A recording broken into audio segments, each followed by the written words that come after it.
রাজ্যের শাসক দলের মুখপাত্র কুণাল ঘোষ, তৃণমূল মুখপাত্র, তিনি একটি টুইট করেছেন দুপুর 1টা নাগাদ।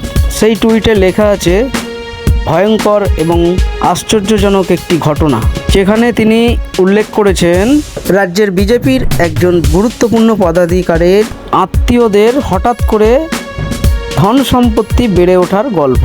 আমরা টুইটটা দেখেছি এবং সেই টুইটের কপি আপনাদের সামনে তুলে ধরলাম, আপনারা পড়ুন আর আপনাদের মূল্যবান বক্তব্য অবশ্যই কমেন্ট করবেন।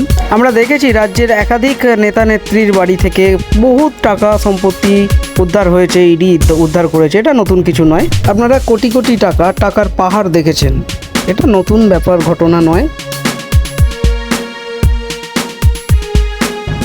এই মুহূর্তের ব্রেকিং নিউজ যেটা বলে, খুবই মারাত্মক অভিযোগ।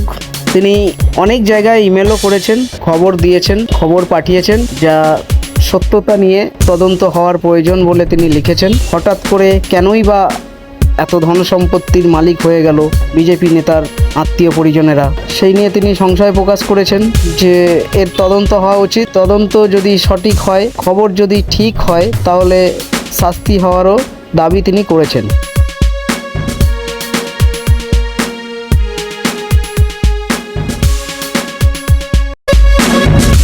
আপনারা দেখছেন বাংলা খবর ইউটিউব চ্যানেল।